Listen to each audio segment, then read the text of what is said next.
Okay, well, thank you everybody for coming back. This is lecture 9. So we're actually more than halfway through the semester in dynamics on networks. As always, this lecture is live streamed and recorded, and the lightly edited versions are made available. I hope those are useful to you if you want to review material.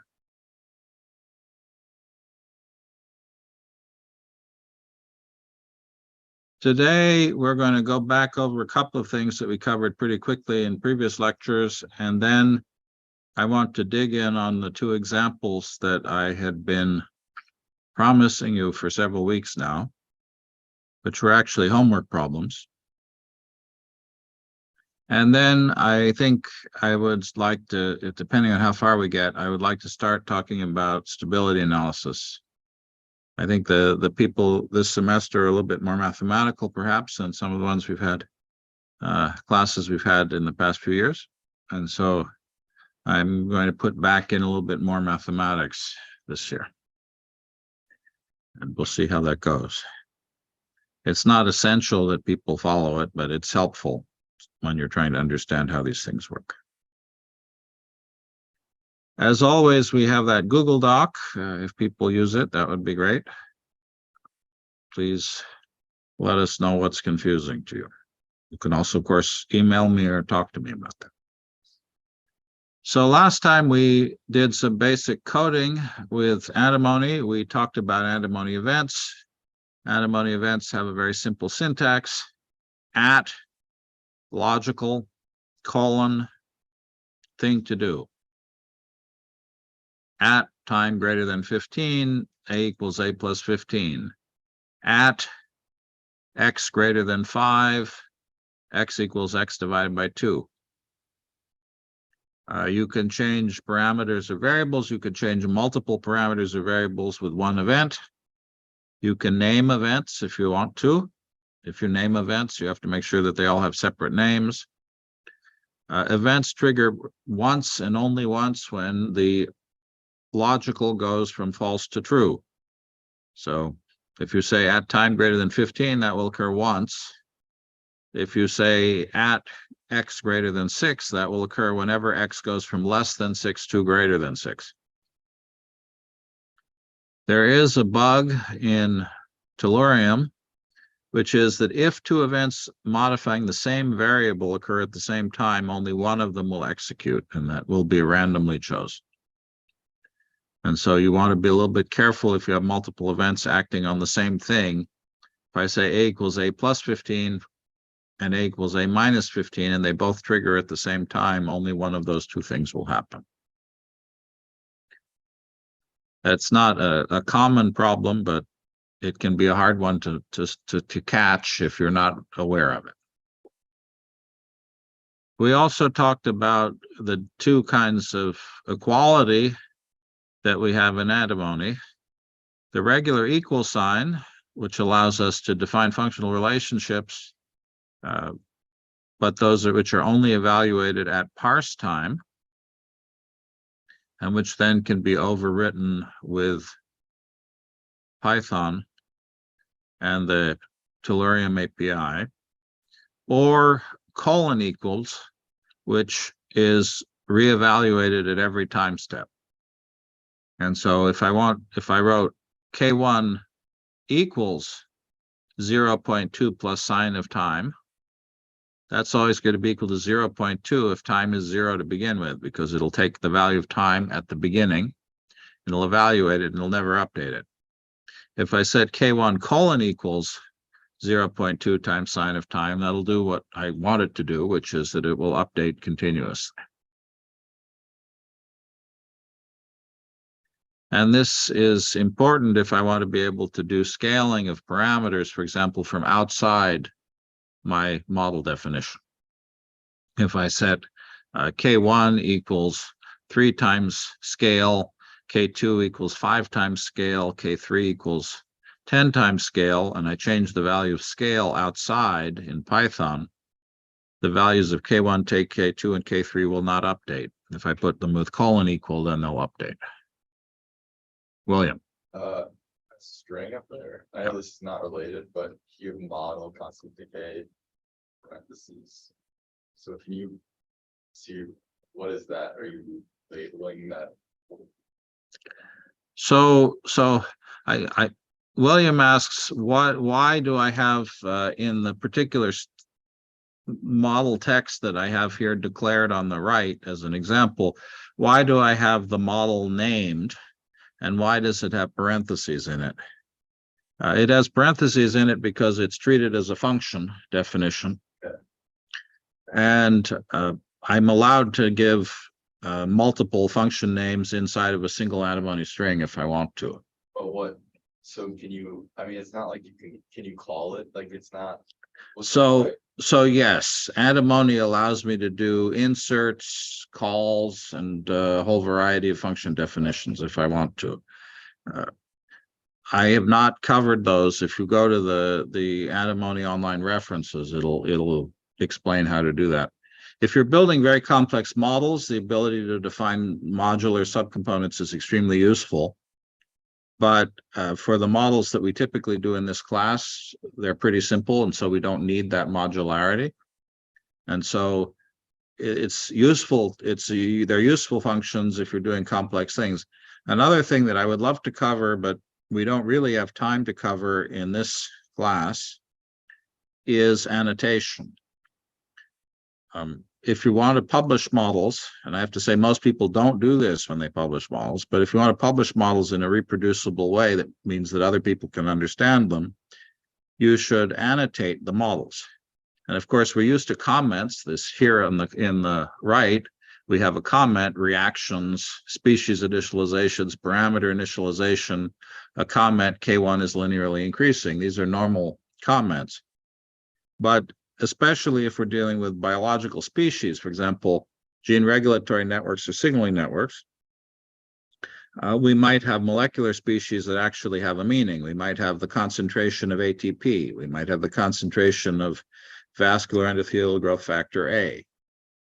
And in that case, we might very well want to annotate the names of those species. VEGF-A is vascular endothelial growth factor A, and then the National Institutes of Health and other standards organizations have worked very hard to define standard names to agree upon what those chemical species and genes are. You'll find that if you read the literature, especially historical literature, that many genes have the same gene has many names because it was rediscovered, for example, in different species, or even in the same species before they knew how to do sequencing.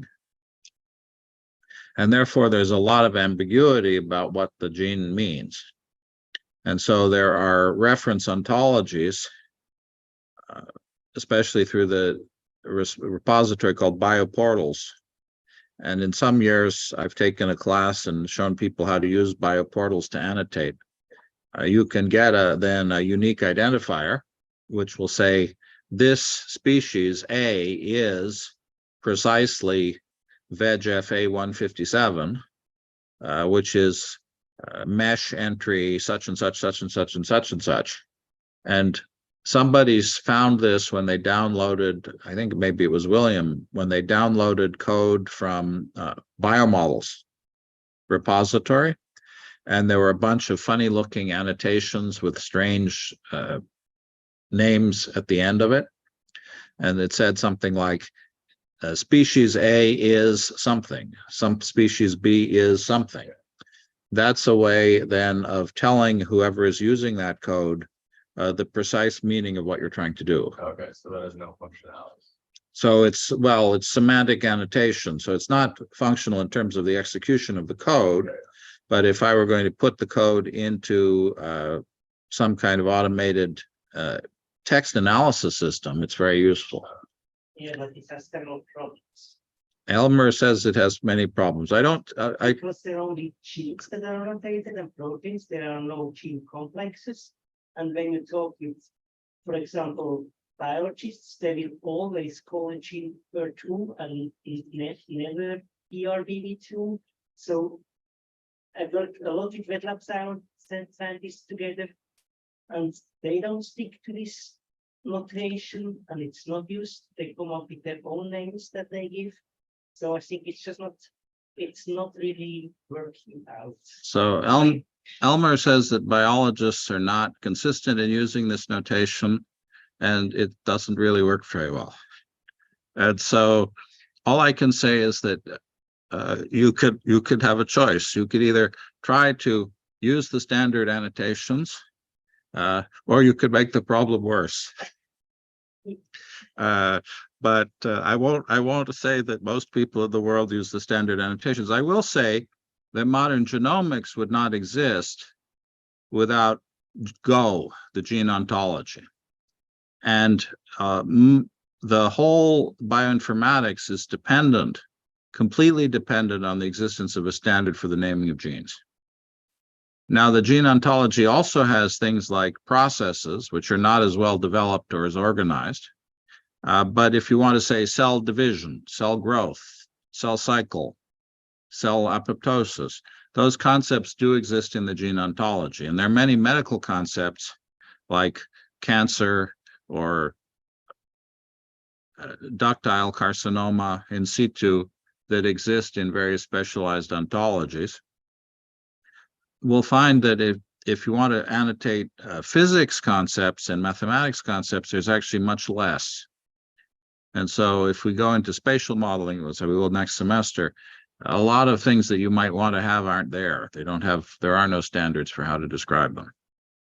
But if we talk about that, we're never going to get to the phase diagram, the flow diagrams that I want to get to today. So I do appreciate, I don't want to cut off the discussion, but I think that's the one we can have another discussion with later, because it is a very important topic.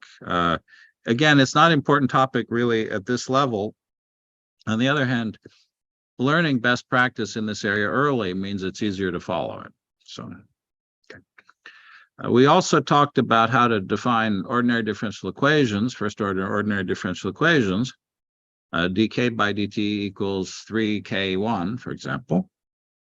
And that has the syntax k2 and then apostrophe to represent the time derivative. When we do that, we need to specify the initial time value for K2. We could use our arrow notation, arrow, nothing goes to K2, semicolon 3 times K1 is functionally equivalent to that. And one can have, again, rather philosophical arguments about why to use one or the other. I happen to be a strong believer in the arrow notation, because you can go from arrows always to the ODEs, but not backwards. But most people use the time derivatives. I want to come back to something which we've covered now many times, but I think is so important and relatively tricky that it's worth saying it again, which is that if you see a diagram either of signals or of gene regulation, it will often be very highly abbreviated. It will say something like P1 promotes P2. And that tells you only one thing, that when you have more P1, you should get more P2, or the rate of production of P2 should be bigger. And that doesn't seem like a lot to work with if you want to build a mathematical model. But if you are consistent in the way you treat it, you can actually convert that into something that's usable. And again, if this is a gene regulatory network, you think of P1 as a promoter that binds to gene P, that produces P2. That gene then produces P2. Unwritten, you always have decay. And so you always have to add that P2 decays to nothing. And so fundamentally, P1 promotes P2 is equivalent to writing nothing goes to P2, and P2 goes back to nothing.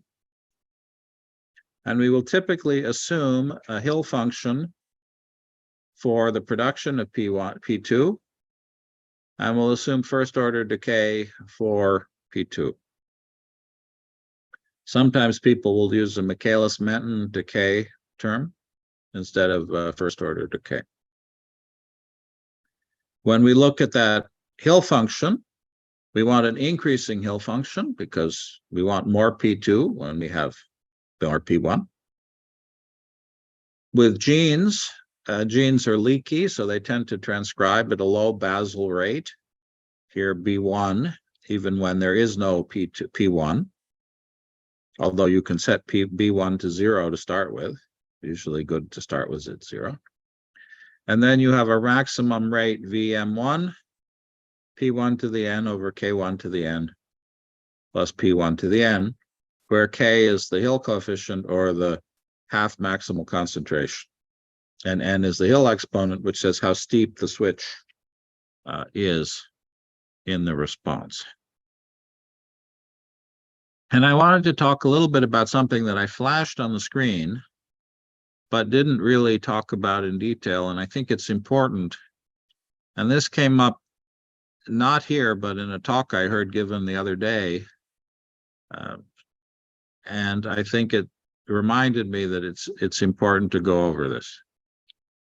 And when we have gene regulatory circuits, typically we're going to take the output of one gene regulatory circuit and connect it as an input to something else. So you might have P1 control P2, P2 control P3, P3 control P4, P4 control P5. And if we want to do that, if we look at digital circuits work because the value of 0 is 0 volts, and the value of 1 is defined. If it's TTL logic, it's 5 volts. If it's something more modern and fancy, it might be a different voltage, but every 1 has the same voltage associated with it. And so if we want to build circuits that we can interconnect freely, that are logically meaningful, we need to make sure that the range of P1 on the input side is the same as the range of P2 on the output side. Because if we want to plug these things together, I mean, these days, actually, that metaphor doesn't work anymore. In the old days, if you took a 110 volt appliance and plugged it into in a European 220 volt outlet, you would fry the appliance. And if you took a European appliance and plugged it into an American outlet, it wouldn't work because there wasn't enough voltage. These days, the power supplies for almost everything adjust to the voltage that's the input, so doesn't work anymore. So the metaphor doesn't work so well. But at least the plug type might work. If you have an American outlet socket and a European plug, if you don't have an adapter, you have a problem. And so you want to make sure that things are connectable to each other. And that means that what you need to do is you need to define a range for your species, a scale range for your species that is convenient. And you have the freedom to define that range. It could be 0 to 1. Herbert seems to like 0 to 10. Any range that you choose is all right, but you want to be consistent so that all of your circuits have the same range so that they're interconnectable. Now you have to understand when you write this chemical concentration for 0 to 1, that there is some conversion factor that says that 0.3 millimolar is in fact 1 in this units. And so you have to remember that if you want to convert it back to real world units. If you're doing mathematics, you don't need to worry about it. And so the first thing that we have to do is ask the question, if I write my unknown circuit, P1 goes to P2, and I have B1 plus VM1, P1 to the N, K1 to the N, P1 to the N, minus KD2, P2, what is the range of values that P2 can take? And that's actually not so hard to figure out. We write the rate equation. So the rate equation is dP2 by dt is equal to our increasing Hill function minus the decay rate. And now I'm going to find the steady states of this. And I want to find the biggest and the smallest possible steady state. So the first thing I do is I want the steady state. So I set the left-hand side to 0. I set dP2 dt to 0. I want to find the steady states, which I call P2 star. And you'll notice that there's only one value of P2 star. All the Hill function is all a function of P1. There's no P2 there. And so actually, as far as P2 is concerned, that's just a constant. And so it's very easy to solve for P2 star. P2 star is equal to 1 over the decay constant, KD2, times B1 plus the Hill function. That's it. So if P1 is equal to 0, that's the smallest my output can be because it's an activator, so it's an increasing function, then P2 star is equal to B1 over KD2. What's the biggest P2 star can be?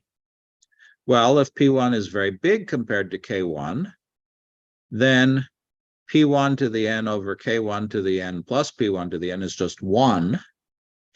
And I'm left with B1 plus Vm1, because my Hill function is 1, B1 plus Vm1 divided by KD2.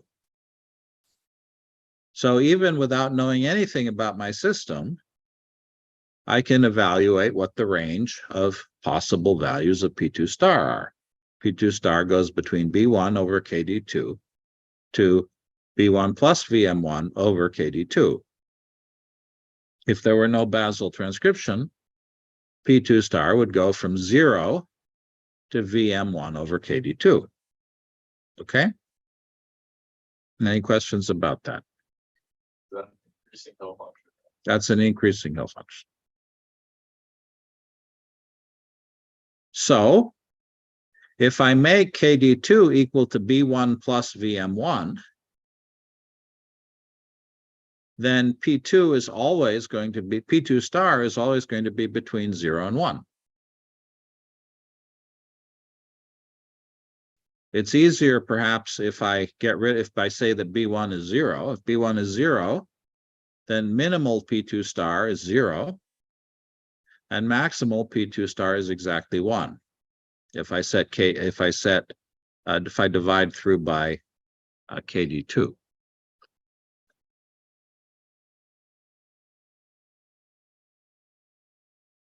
So, what's the moral here? If I adjust the decay rate to always be B1 plus Vm1, then my output is always going to be, but not always between 0 and 1, because I can kick it above, but the fixed points are always going to be between 0 and 1. And so if I do that, then I can interconnect freely. I don't have to worry about anything else. And you could say, well, that's very limiting. How do I adjust for the time scales of my problem? Well, I can still change Vm1 to be, which is the speed of a reaction. I can change Vm1 to be bigger or smaller. If I multiply Vm1 by 10, then I have to multiply by my decay function by constant by 10 as well. And that will always keep my value of P2 in range. And so I can freely change the speed of a reaction. And also now, what does K mean? K is going to be a number between 0 and 1. And so then I can compare all the Ks for all the different, for all of my different chemical species freely, and use a value of K of 1/2 has the same meaning for any chemical species if I do this normalization. And so it's really pretty useful to do this normalization, where you always use a decay rate which is equal to minus B1 plus Vm1. Again, if you assume that the Basel transcription is 0, then you can just use Vm1 for the decay rate. Herbert won't do that, but I'm going to ask you to do a calculation of what it would do if you did that in a few minutes. So please remember this.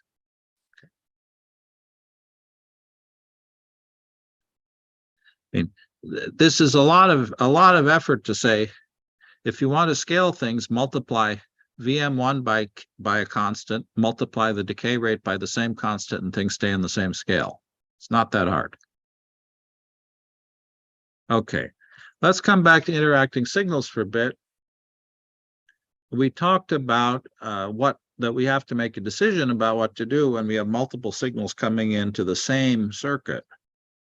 If we have two activators coming in or two inhibitors coming in, or an activator and inhibitor, sometimes these interactions are quite complicated. They're easier to handle if we do the scaling that we just talked about. But we do have to worry about how to do these interactions. And there is no universal way to do it. It would be nice if biology followed Boolean logic or simple arithmetic. And sometimes we can get away with those approximations. In particular, saying that we have an AND or an OR circuit, but it's not always like that. Sometimes the biology is complicated. And so if we think about our Hill functions, for an AND, we want our signal to be, output signal to be turned on only if both of the inputs are bigger than their case. And we want our output, and for an OR, we want our output signal to be turned on if either of our inputs are bigger than their case. And there are a number of ways to do this combination for an AND. Herbert talks about several of them. One of them is to simply multiply the Hill functions together. Clearly, if one of the Hill functions is small, that will dominate, and therefore, if one is small, the product of the two is small. If both are big, then the product is big. And that is called, well, you can see the output here. This would be a typical example of that. And Herbert discusses it in his other textbook, Enzyme Kinetics. And if you look in other places on enzyme kinetics, you'll find big tables of different functional forms people have used for this kind of combination, many more complicated ones than the ones we are going to focus on here in class. I tend to use that AND Hill function a lot. It's maybe not always the best AND, actually, to use, but at least it's unambiguous. If f of x1 is between 0 and 1 and f of x2 is between 0 and 1, then the product is between 0 and 1. So there's no issue of rescaling. OR is a little bit more problematic. OR is generally thought of as an addition. But if P1 is between 0 and 1 and P2 is between 0 and 1, then P1 plus P2 is between 0 and 2. So it's out of range. Right, we said we wanted to keep P1 and P2 between, we want to keep our signals between 0 and 1. If we add them, we're not within range. Product is within range, but adding is not. And there are two simple situations which occur that are at OR type.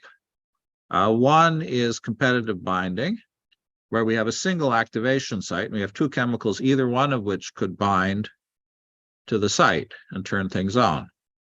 And in that case, essentially, the system behaves as if the two chemicals were the same, and so the concentration is simply P1 plus P2.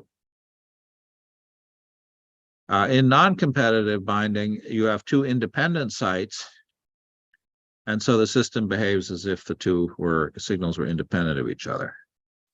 So in competitive binding, we basically take into our Hill function x1 plus x2 instead of x1 or x2 by itself.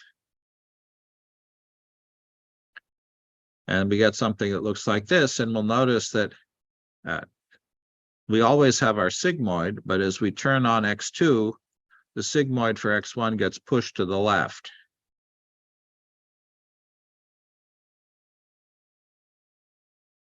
If we have two independent sites, then we have something that looks like x1 to the n plus x2 to the n over k to the n plus x1 to the n plus x2 to the n. This also goes between 0 and 1. In this case, the half maximal concentrations are the same, our original k's, If the k values are not equal to each other, it's a little more complicated to do this. In that case, we have to divide by k before we do the exponentiation, and we use 1 instead of 0.5. I'm not going to cover that here. It's done in the textbook if you want to follow that. But in this case, the high value side is basically always the same, and the minimal value is increased as we increase that second species. And so the shapes of these two sets of curves are quite different. And so the signal output is quite different. In both cases, if both species are low, we get 0. If both species are high, we get 1. But what happens if we have one high and one low is different.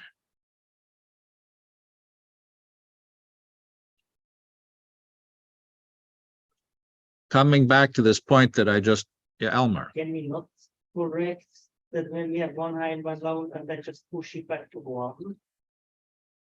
So Elmer says, can we just correct things if you have one high and one low, we push it back to 1? Well, if we have, I should be more careful. If we have one that's 1, in either case, in the OR, our output is high. What I'm talking about are I should be more careful. If we have intermediate values that are near k, then we have to worry about what's different. Then we have Thank you. Thank you very much. Yes.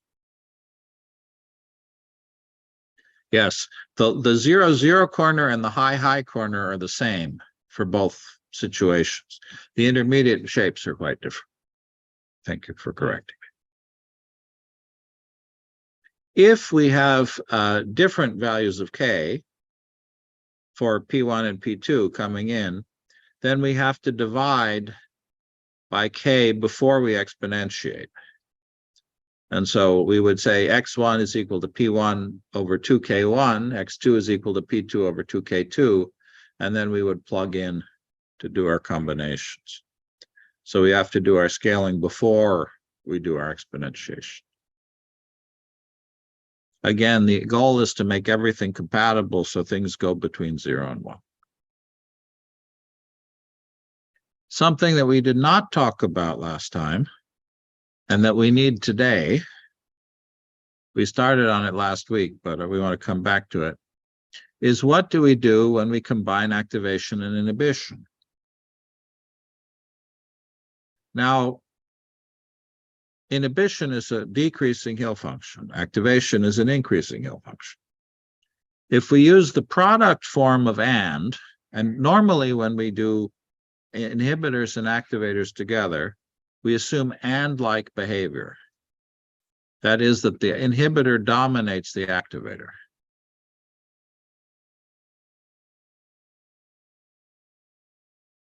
If we do product rule, we multiply the Hill function for one times the Hill function for the other, then we don't have to do anything. We simply use the increasing Hill function for one and the decreasing Hill function for the other and multiply them. And that's what I assigned for people in some of the homework problems. But very often that's not what you want. What you want is something that's not such a simple linear combination of the two.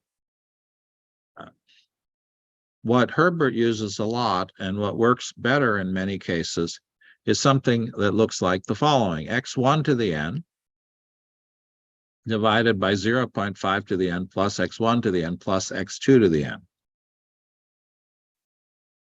What we might expect if we were going to be doing the same forms as we had for our OR would be x1 to the n plus 0.5 to the n in the numerator.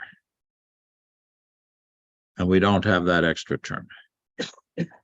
Now you'll notice that this still has the right behaviors. If x1 is very large, this is 1. If x2 is very big, this is 0. And so what this cares about is the relative values of x1 and x2, and both of their relative values to 0.5. Again, if we want to rescale them, we may have to divide by the k's before we put them into this functional form. Things get a little bit more complicated. And I want you to look at this particular second functional form, maybe make a note of it, because you're going to need it in about 2 minutes. Because in the homework problem that we started on last week,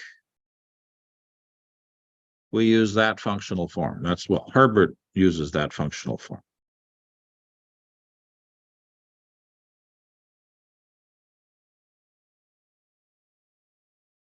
Now, it happened that in the homework, I gave you the answer, the analytic answer, so you didn't have to derive it. But since I'm going to ask you to come back and redo the thing we ended class with last time, you're going to need that kind of and on your notes before you continue. Okay.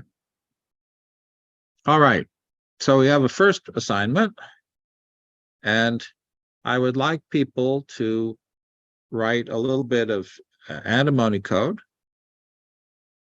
that compares these two functional forms.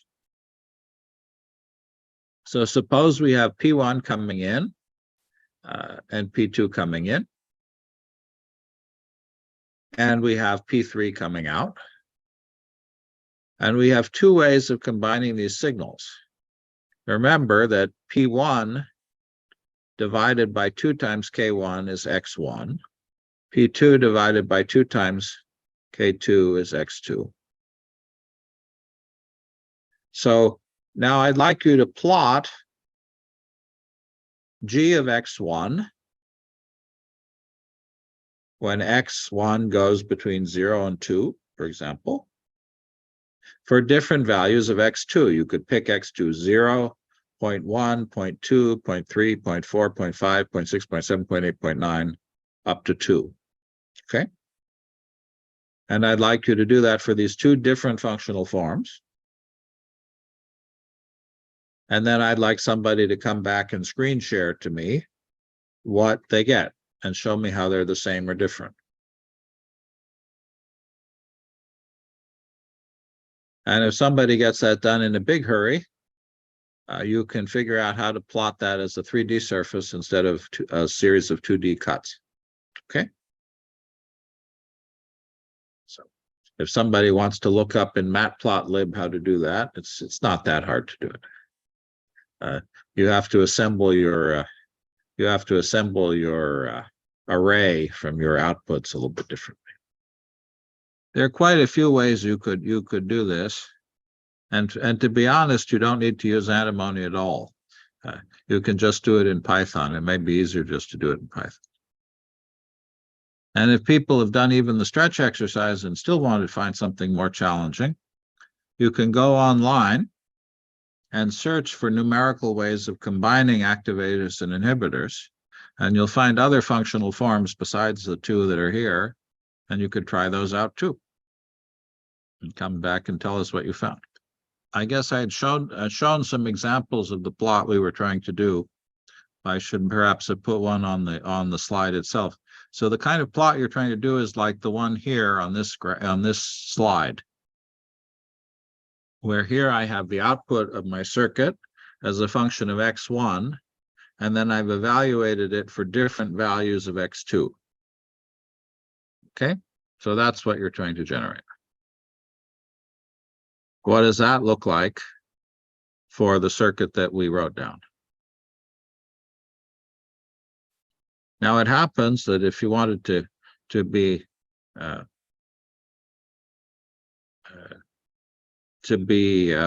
to say, if you wanted to save yourself time, you could actually download that plothill.or.py from the Google Drive and use that and then just change the circuit. But I thought it would be more fun for people to code it on their own.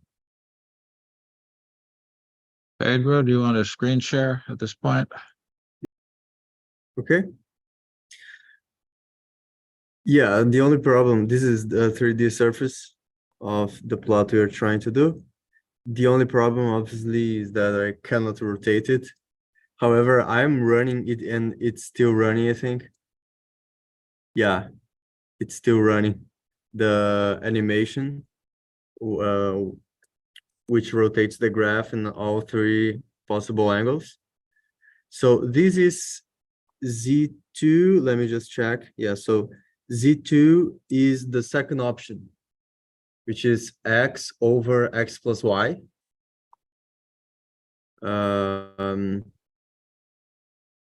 And I don't quite understand because I cannot rotate the graph.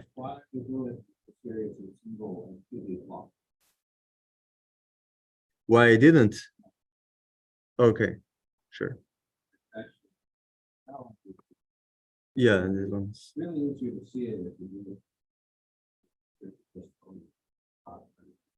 yeah, sure. Yeah. You want me to do it quickly here? Okay. So let me save those.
Just takes the value 1, 4, and divide.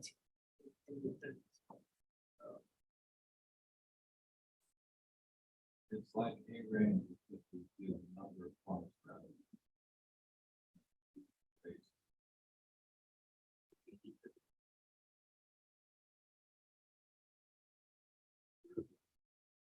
Well, you can see 2, 4, should go max out. See a lot of flat.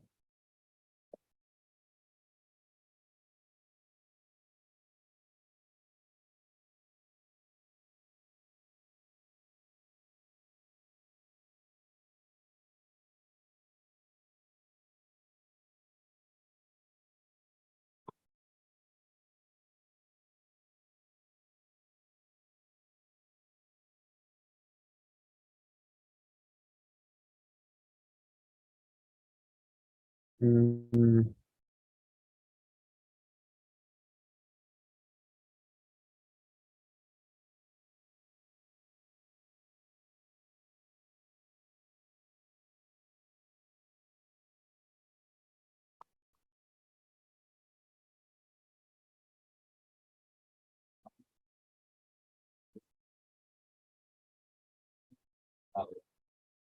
Well, it looks like the problem there is not.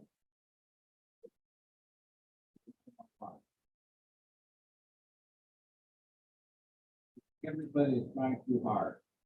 huh? What is the problem? Everybody's trying. It's really a very simple exercise.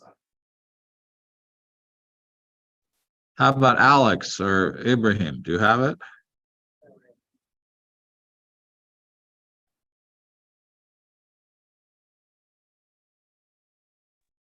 I also spent most of my time Having working on the promised I 3D wouldn't one. code in front of you, I'm sort of stuck.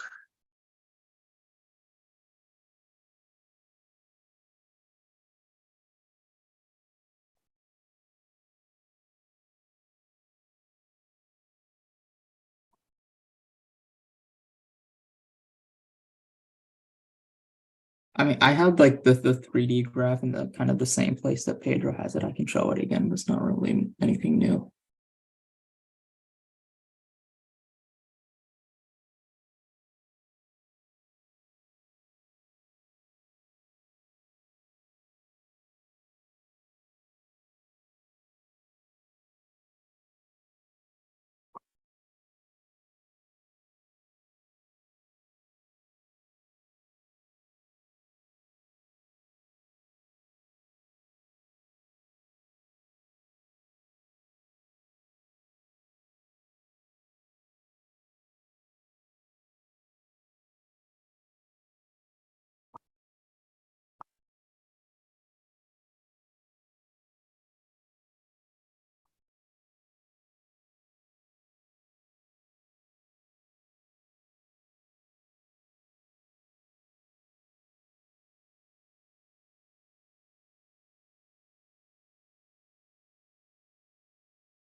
Got it.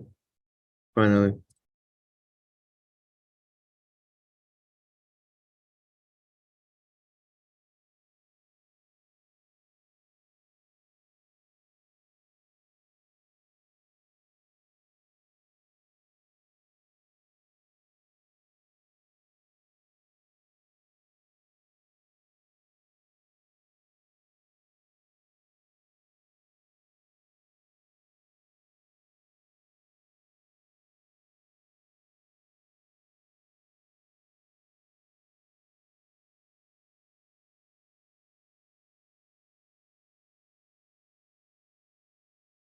Okay.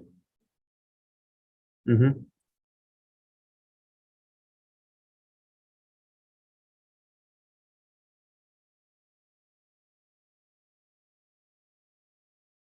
Let me just cancel this because I think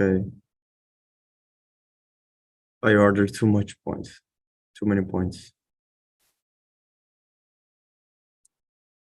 Let me do 30 points.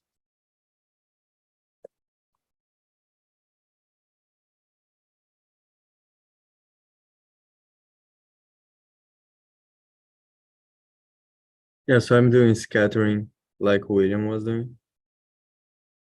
His idea.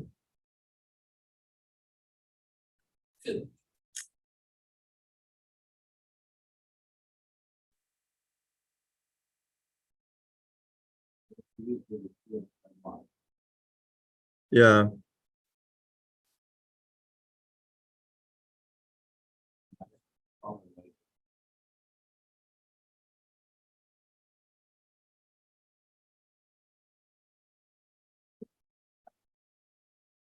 second one.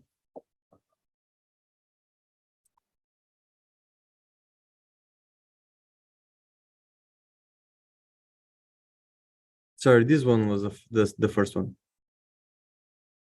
Let me just make sure. Yeah. Now the second one.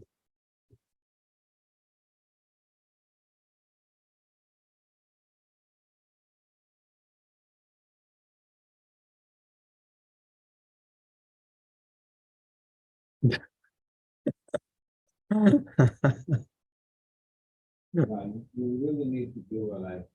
You really need to do what I have to do.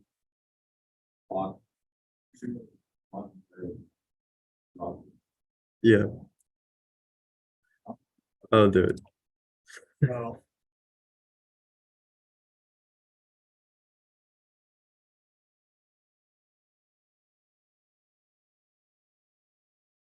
Hey, folks, how about just figuring out how to plot, fix the value of x2 and plot g as a function of x1 for x1 between 0 and 3.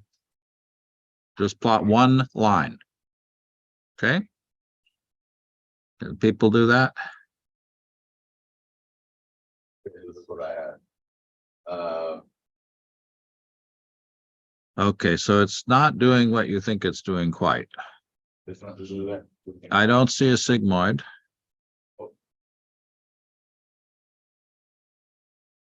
And which one are you scanning? Which is the x-axis? The x-axis is, oh, I gotta mess it up. I have something to show. Okay, yeah, you got it.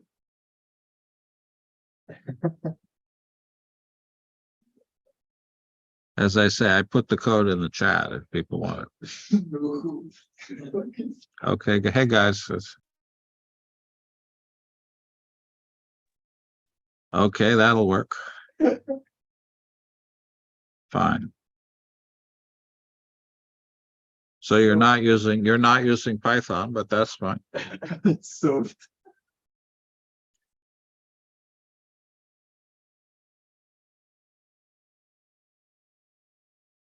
But what are you plotting? What is the function you're plotting? So the black one, H1, is the second option. And X is our X1, and A is our x2. A goes from 0 to 2. As A increases, the sigmoid travels to the right, displaces to the right. As it decreases, it displaces to the left. And the red one is the first option. And as A increases, everything goes to 0. As A decreases, X is allowed to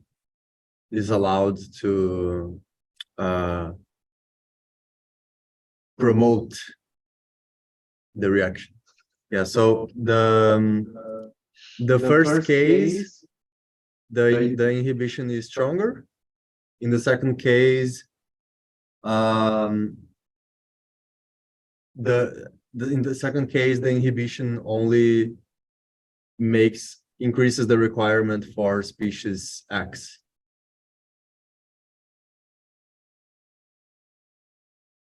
Thank you. I mean, in this case, it's a little bit like the two examples we did for OR, except turned upside down. And you can actually see why the black one is probably the one you'd want to use. Because with the red one, unless the value of the inhibitor is very low, you never get a value that's above a half. And so in this case, H2, the conditions for turning the thing on are much more stringent than they are for H1. And so this is actually, it took us a while, but this is actually a pretty good example of why you probably want to use Herbert's functional form and not the product. Thank you. Questions or comments about that?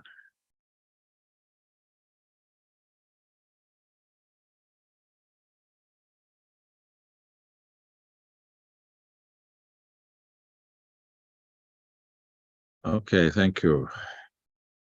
Well, it took a little longer than I expected, but that's okay. Okay, so now let's come back to the problem we started on last time. So we started out with the circuit A promotes itself and promotes B, and B inhibits A. And the first step was to write the rate equations for A and B using the Hill function formalism that we have developed. And I'm suggesting here that you use the product form, not the product form of cross inhibition, but the one that Herbert suggested for the combination of the activator and inhibitor on A. Okay, so I'd like everybody to take 3 minutes and write down the rate equations for A and B. So there was William asked, is there always decay? Whenever you write activation and inhibition, you always have to include a decay term. Does somebody just want to read off the equation for B first? B is easy. For B, I did a Basel rate, so B plus V max times A to the N over K to the N plus A to the N minus K2 times B, which was the decay. That's great. That's all there is. So does somebody want to read off the equation for A then? It's almost the same with one extra symbol.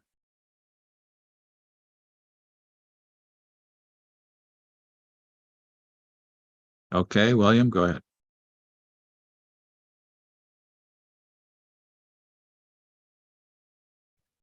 Basically the same thing. So B plus V max times A to the N over K to the N plus A to the N, and then minus V max of b to the n times b to the n over k, like a second k to the n plus b to the n minus the decay, which is k3 times a. Well, it's interesting. I think we should probably type that one. I think that's probably a little more complicated than what you need. Yes. That's Yeah. what you need is, if there were no inhibition from B, the equations for A and B would be symmetrical. It would be K1 A to the N over 1, or in this case, 0.5 K to the N plus A to the N plus B to the N. Sorry, with no, I said no B. So A activates A, we did a couple of weeks ago. K1 A to the N over K A to the N plus A to the N, and then minus K2A. And we said that we're going to use Herbert's form of inhibition, which simply puts a B to the N in the denominator.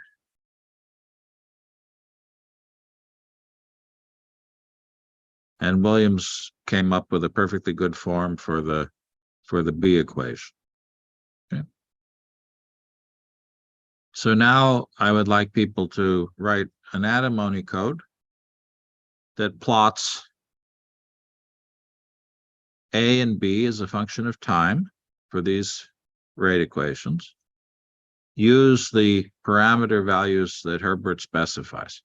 And I'm not exactly sure why Herbert picked these sets of parameters. They're not obvious to me, but they work. Start with A equal to 10 and B equal to 0 and plot the time series for A and B. And then try by hand changing the values of A0 and B0 and seeing what the time series you get are, okay? You might, before you go further, try to calculate what the expected steady state values of A and B are. So remember what we did before, calculate the maximum value of A. You would set dA by dt to 0, set B to 0 because B is inhibitory, and that'll give you the biggest value of A that you would expect. Similarly, once you have that value for A, you can plug that into the equation for B and get the value of B that you expect. So why don't you do that by hand? That just takes a minute. Do that by hand, and then write the code to do the plot, okay? So I'd like people to write a little Tellurium program that plots the time series for A and B for these rate equations and these parameter values. So William asks, how do we solve for a rough steady state values of A and B? And to get the exact steady state values of A and B takes some work. But we can get a rough idea in the following way, and it's what I went over earlier. So let's think about this again. A activates itself. And so to begin with, we can think about what's the biggest value of A we might expect. The biggest value of A we would expect is if there were no B at all, so there were no inhibition, then we would just have A activates itself. And so we would say K2A is equal to K1 A to the H over 1 to the H plus A to the H with no B in the denominator. And that's actually a little bit of a mess to solve. But you can get a rough idea of what it might be. Well, okay, but for the B one, you're going to keep the A there because the A activates B.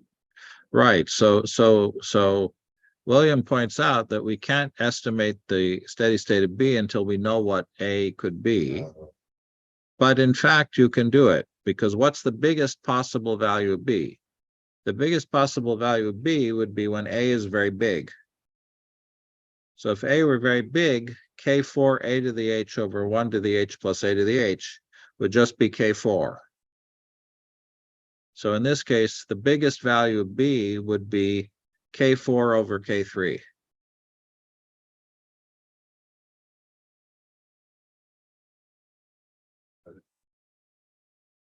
why can you just eliminate A? Or you're saying the biggest value? Right, dB by dt equals 0. Yeah, A is a number. yeah. So the biggest that the first term can be, the source term can be, is K4, right? No matter how big A is, K4 A to the H over 1 to the H plus A to the H is not bigger than K4. So the biggest it can be is K4. And then I have 0 is equal to K4 minus K3 B star. So that means B star is equal to K4 over K3. And K4 is 0.45. K3 is 0.037. So K4 over K3 is about 12.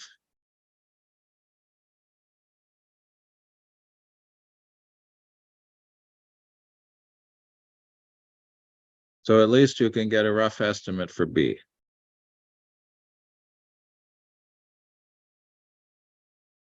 If you can't get a value for A, that's okay. I'm not saying you have to get the value. I'm saying thinking about it is useful. And then now plot the time series for A and B. Okay.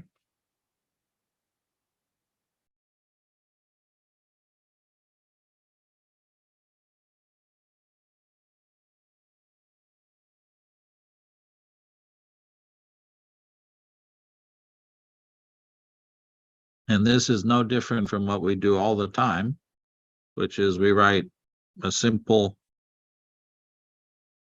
in this case, we could have 4 rates. Nothing goes to A goes to nothing, nothing goes to B goes to nothing. And we plot the time series for that. And then what else? Okay. Uh, So ah, how are well, people thanks, doing? Herbert. Abraham, how's it going? If you've got this already, then try different initial values of A and B and see what happens. There is a regime that both go to 0.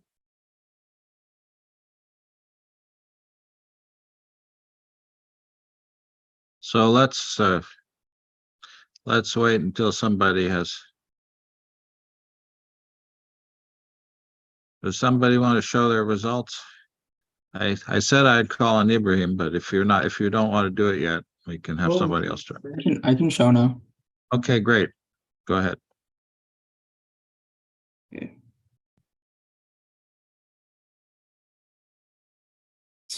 So here just wrote all the rate equations and then with the constants.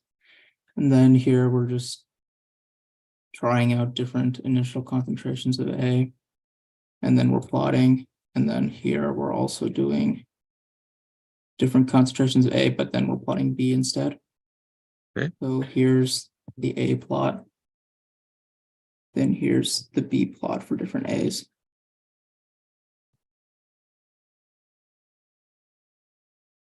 Can we try running it for a longer period of time? Yes.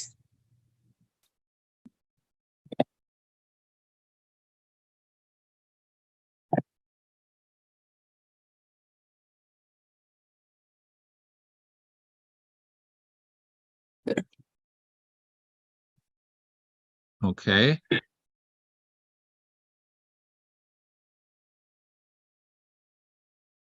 So let's look at something here. What is the range of A? 0 to 1.4. No, but let's look at the actual values of A when you run your Oh. time series. So this is now thinking about how to do these plots. So very often when you do this kind of scan, you don't know what the range was, right? We were going to estimate the values of A and B, but we could estimate B, but A was hard. So now you've run it and you see you have 2 possibilities. A goes from 0, is either small, or what's the maximum value of A? It's like 45-ish. Right. So now if you want to explore the range of A, you actually have to have A not go between 0 and 45. Yeah. So you'll have to make the spacing larger. So why don't you try doing that?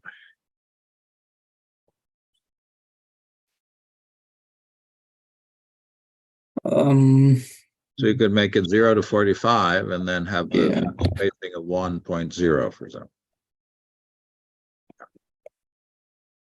That's fine. Try that.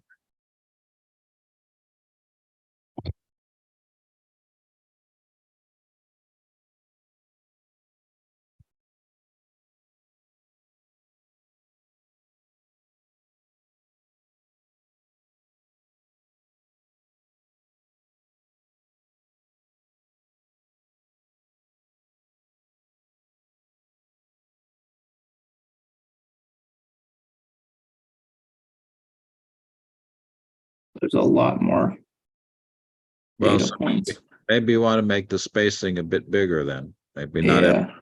feet.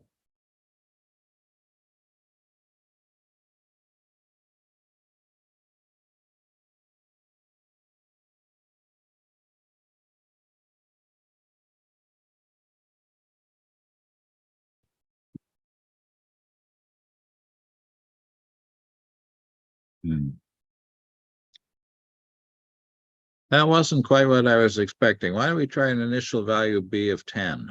See what happens.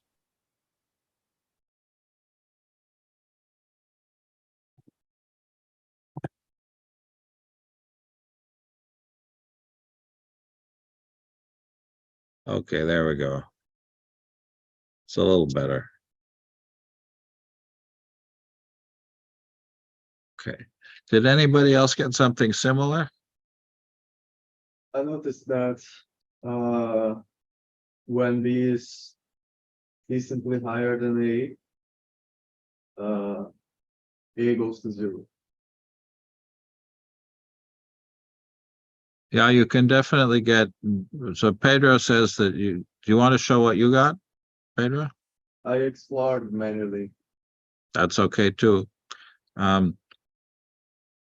me show you what I got. Maybe we can talk about that. So here's what I got. And it depends a lot on the initial value of B. Good. If the initial value of B is 0, I get what Ibrahim got. Wait, I'm not sure. You gotta tell me when I don't screen share. Sorry about that. Okay, let's do that again. Here's what I got. The results depend a lot on the initial value of B, which here is called Y0. If the initial value of B is 0, then if I start with A near 0, I get 0 for A. This is always plotting A. There's an intermediate value of A, which gives me an intermediate steady state. And for larger initial values of A, I always get something around 45. If I start with a bigger value of B, something a little bit more interesting happens. If I start with a larger initial value of A, I still get that 45. But if I start with a small value of A, what I see is that A oscillates. You get periodic oscillations. It takes a little while for those oscillations to stabilize, but you get periodic oscillations. But maybe we can come back. Ibrahim, why don't we take a look at your code again? Because your code seems quite close to what I'm expecting, but not quite. So I'd like to see if we can figure out why it's not quite what we expect.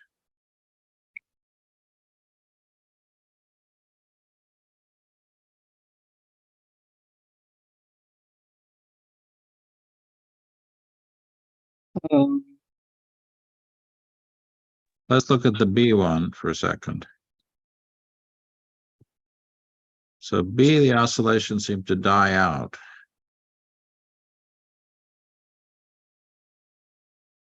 Okay. What if you start with a larger initial value B?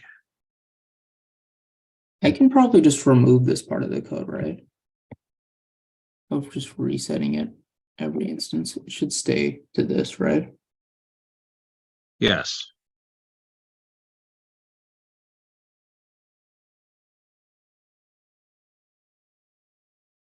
This is for B's 20. Okay. So what's puzzling me a little bit here is why you're not getting stable oscillations for A. You would expect A should oscillate. The range of values of A is going to be relatively narrow, but the values of A should oscillate. So my expectation is that there's a parameter that's not quite what we expect, or a functional form that's not quite what we expect. So let's look at your antimony together. You have nothing going to K1 times A to the H over 1 plus, okay, A to the H plus B to the H, fine. K2A, K4A, H, 1 plus A to the H, okay, minus K3B. Okay, so let's look at the parameter values. Ooh, I accidentally have two KHs, K2s, maybe that's why.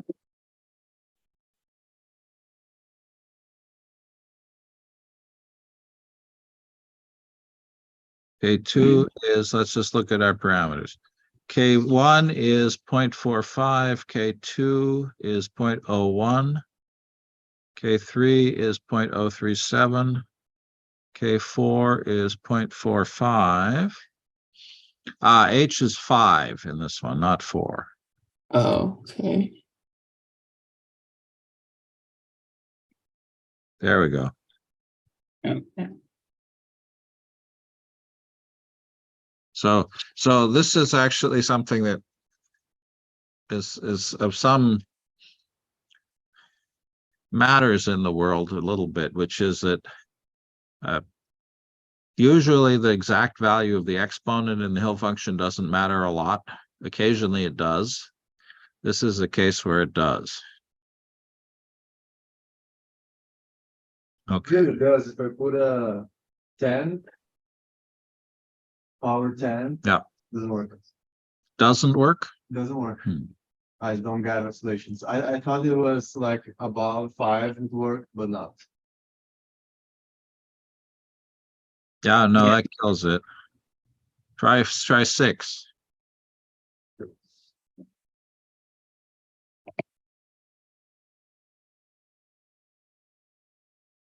No. Are you using what B are you using?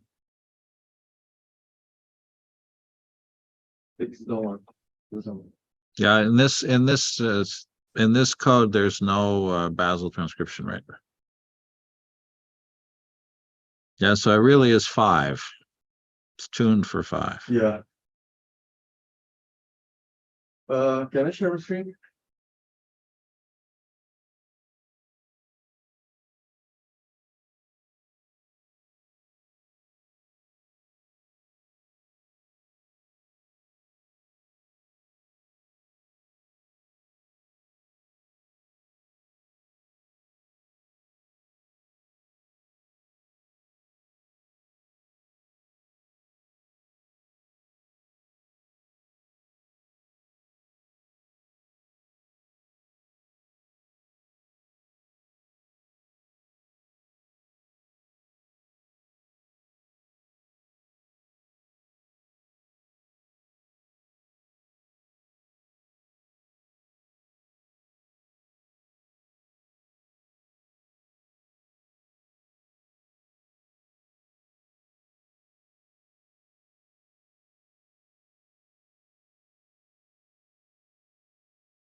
Does anybody else want to share what they got? Okay.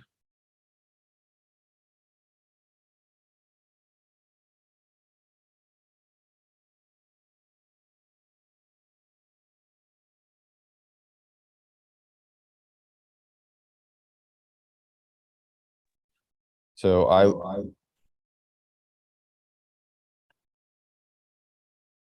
I looped over K is different values of B, so I did 5 different ones. And then A is just every value from 1 to 30. And tried to mimic what you had on the screen. So this is B equals 6, 8, and these are varying values of A. And then B equals 12, 18, 24, 30. I thought it was cool. So William gets exactly what I got. So I wonder what's different between William's result and Pedro's result. I will copy and paste the parameters. Why don't William, why don't you put your code in I the did, chat? I did. Okay. So this one may be a little bit much for today. But you might be muted. No, I'm Oh, okay, sorry. so this one may be a little bit much for today, but I would suggest maybe we should also have a little bit of a break as people have been working hard. But why don't we take a 5-minute break? But I would like people to look at that. Maybe this is better as a homework problem, but I'd like people to spend 5 to 10 minutes on this. I'd like people to find the values, initial conditions which oscillate.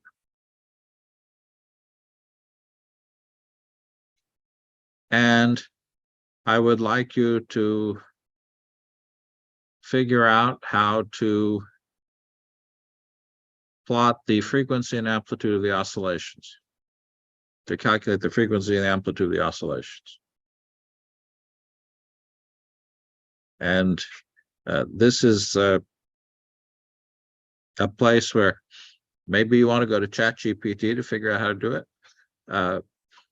The simplest thing to do is to go to NumPy, which will give you that information. If you pass it 2 columns, one of which has the time, the first column has the time, the second column has the values of A, and you ask it to find the maxima, it will do that, and it will give you the period and it will give you the time and the value of the maxima. And you can then extract the time, the period, and the frequency. And I would suggest that people do this in small groups. I would not try to do it on your own. And I don't want to take too much time on it, but I would like people to spend a few minutes thinking about that. Because it's a relatively important calculation, a really important calculation to be able to do. So is it clear what you want to be able to do? You find your time series. You'll have to plot the time series for a fairly long amount of time, so it stabilizes. And then you want to find the value of the maximum. Ideally, you'd like to find the maximum minus the minimum, which is the amplitude. And you'd also like to find the interval between the maximum, which is the period.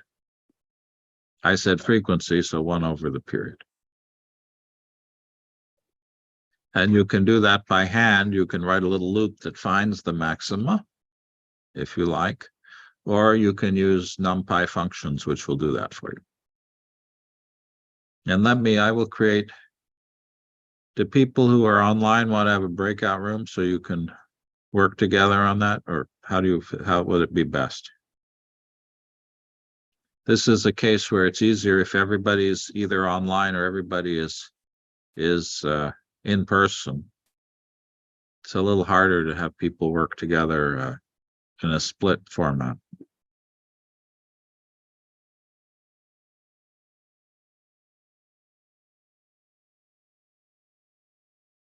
But I'll create a breakout room. People can use that if they like. All right, sounds good.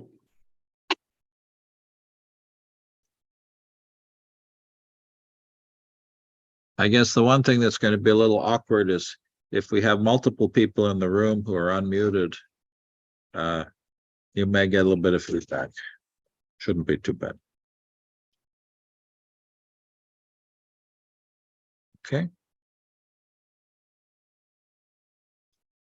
Does somebody want to join Ibrahim to work on this problem? Pedro, maybe you could do that.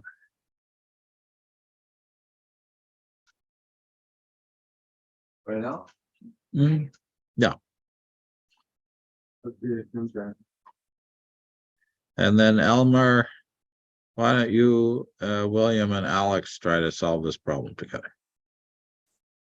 You can run a loop and just find the times that, and the values, keep track of you have to run it for a fairly long amount of time. Okay. Because it takes a while to stabilize. And once you've got it stabilized, I understand that. you can then run a loop and find the times of the maxima and the values of the maxima and the minima. So let's just find a loop. That works. And as soon as it But goes down again. NumPy will, there's a NumPy function that will find that looks for periodic oscillations.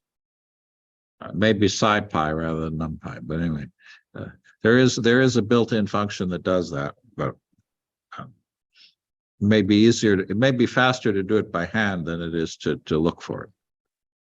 If you use a Colab notebook, you can both work in the same notebook at the same time. Or should So we there's just a try to- question, well, what do you want to plot? At the moment, you don't really need to plot anything. You want to calculate the value of the frequency or the period and the amplitude of the oscillation. Okay. But, Okay, that's my problem. I see. well, what I don't understand is, wait, this is probably a dumb question, but the amplitude is changing. So now, It does? Yeah. Doesn't stabilize? If you run it for a long time? Oh, that's, so you're, oh, that's hard. Okay, that's, okay. It takes a while for it to stabilize. You have to run the simulation for quite a while. Okay. My problem is. not Maybe the just oscillations up- die out. Maybe They're there are just no goes stable forward. oscillations. Is that we have to have another one, T past. No, Yeah, because we have to take the T task plus minus Yeah. T past. no, can we just do the T, can we just do the current T minus T pass? No, because the current T is only one more. Yeah, but at that point, it doesn't matter. Yeah, because but you have to have the whole period, right? Oh, are you saying T is at the minimum when it should be at the max or what? No. Where's T, I where's figured T out- pass I- passed? I Where's figured T out the passed and max. where's This T? is my T and this is my T passed. And then it goes always one. Oh, got it, and at the point that it goes down, right? Okay, Then okay. we take it. So we Well, have then to wouldn't, have to save here as well, T pass. okay, So we have to say the first value will be wrong. T, we have to say past. T P past equals T past. Past, right? I don't know, I stopped writing, I think we're, I mean, we're almost done. Do you But- think so? It's kind of, no, yeah, I mean, it's kind of sad, it's just like, I mean, it's fun to work in a group though, so. But it's sad to me. I know. No, No, it's okay. no, Today you're totally right. Okay, No. T past is so period equals T P past minus T past, right? T past, right? And then we can just write here the T past out or period out. Max. Period vary. Let's see what it says. okay, First one will be wrong. We can fix this afterwards. Oh, it should be the same. of course, not that made some typos of noise. Period.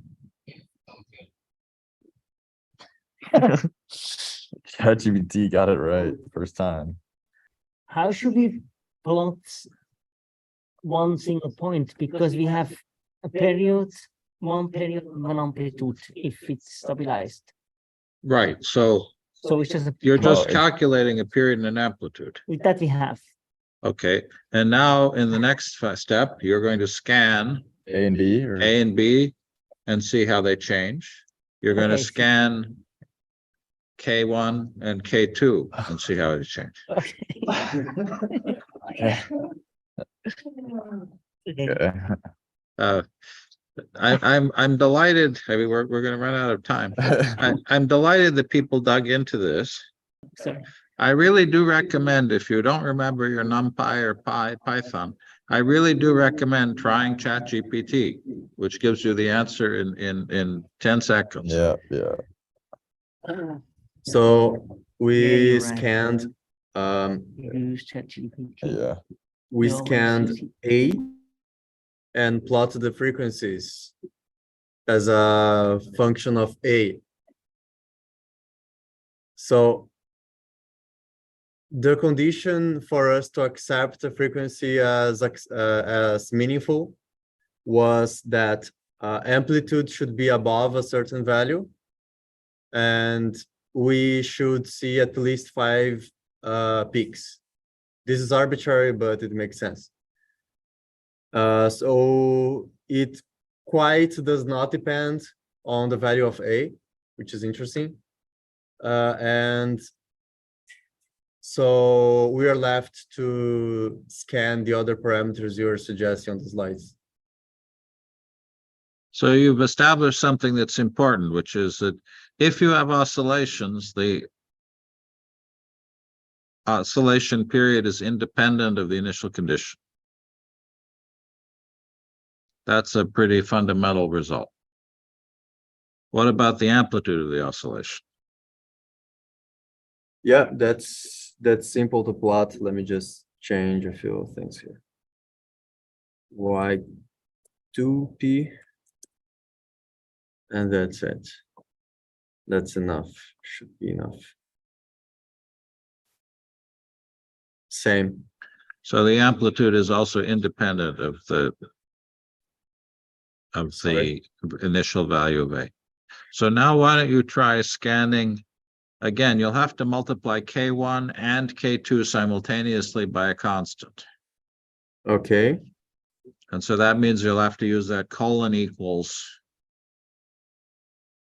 syntax for that. K1 and K? K1 and K2.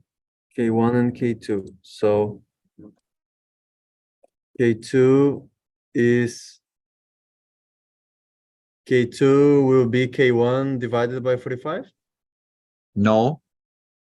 You need K1 and K2 both to be whatever their current value is times a constant, which the value of the constant you will set from Python. Okay. So it's C times this,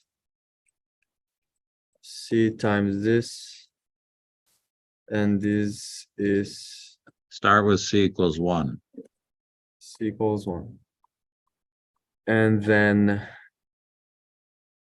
A I can start at, what is a good value of A to start? You have to tell me. You have to find a value where it oscillates. 10. Okay. 10. And now C equals C underscore, and C underscore goes from 0 and 10.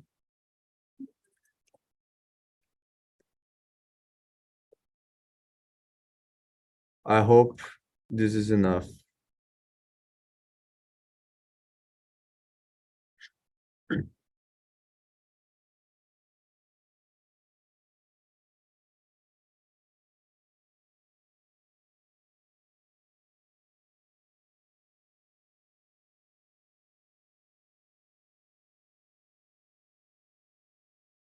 Oh, I am plotting against A, sorry. So I have to plot against C underscore. Yeah, here I expect that the frequency should change because you are changing the reaction rate. So the time it takes for information to get back from A and B changes.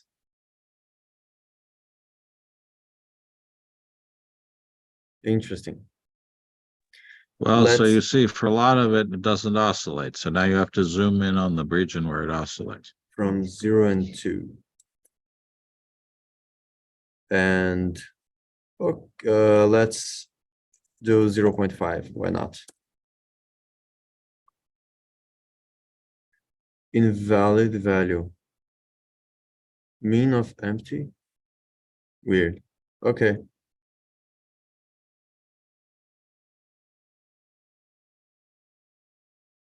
Does it make sense for you?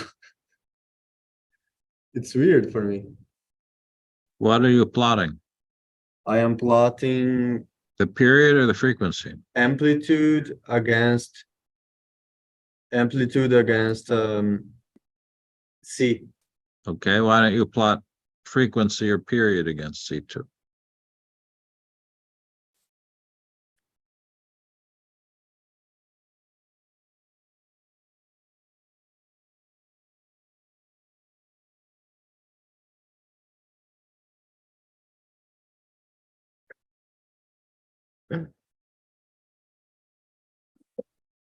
Just tweaks. I never seen this type of graph. It's like a base position. Then. Yeah, it is a discontinuous, but is it? I mean, Well, you are in fact seeing bifurcations. In other words, as you're changing the value of C, you're going from a situation in which you don't oscillate to one where you do or you don't again. The issue, though, is that you don't know that there might be an initial condition for those other values of C where you do get oscillations. You're just not starting in the state in the region for oscillations. oh, yeah, makes sense. But it's a good start. So, William, Elmar, how did it go for you? You want to share? Sure. Reason? Okay, I can share it. I think. Okay. Okay. Yeah. Okay. Where is my stuff? Here. So we didn't came that far because mainly we were not asking ChatGPT for a fast solution. So more or less we just wrote a function to get out the amplitude and the period. That's all we have. And that's so, and this is the values that we got for the amplitude, and this is the period value, and we have always the mean and the max value, and it's just. So what are the forward. different iterations? Say again. What are the different iterations? No, that's just, Yes, we were not there. We were just finally having. You mean you're walking through the time series and Yeah. finding each peak? Yes, Yeah, and we just find each peak, the top peak and the low peak. Okay, So so then what is, so you calculate the mean interval and the mean peak height? I can, but at the moment we just give it all the time out. But the mean, it will be around 144 in this case, and 0.7. Okay, So this is this output. so 144 is the time interval yeah.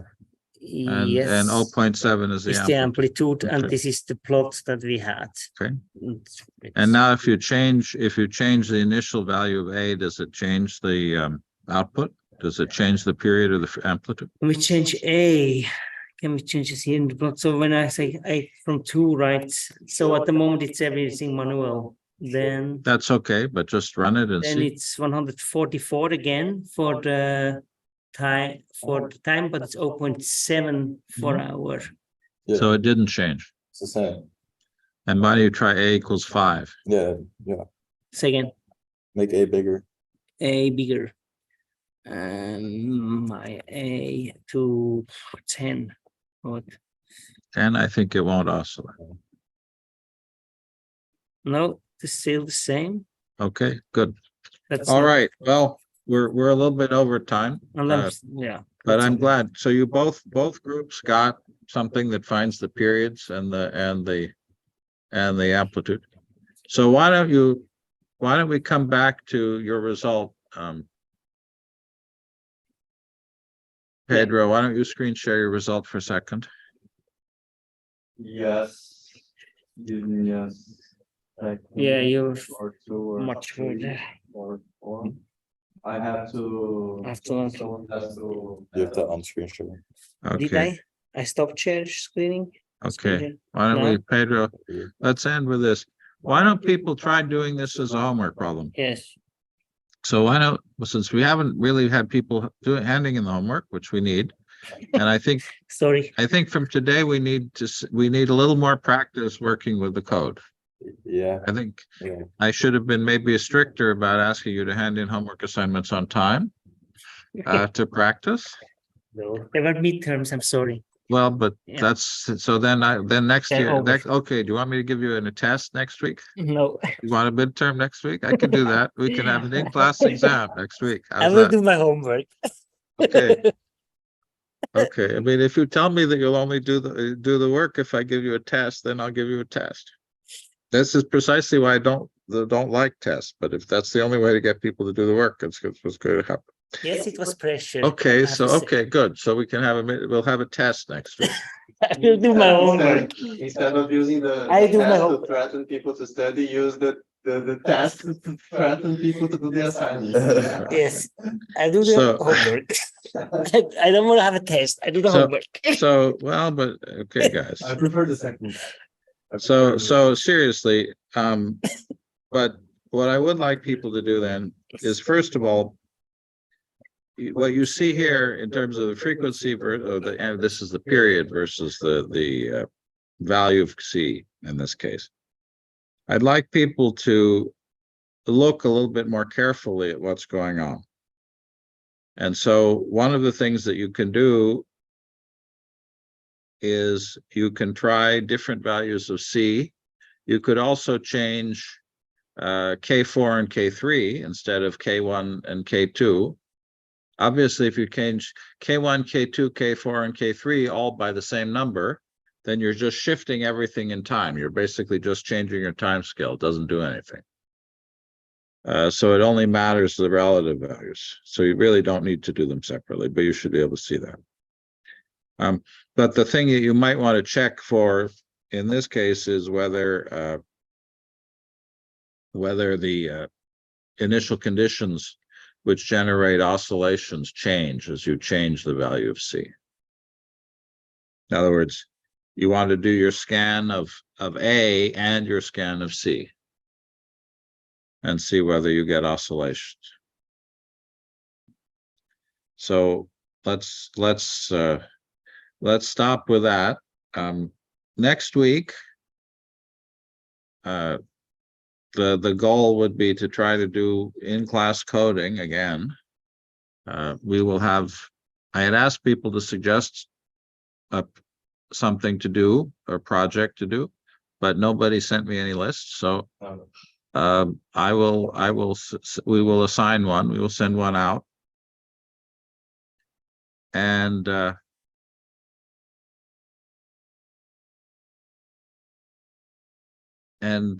we will then have people next week try this again.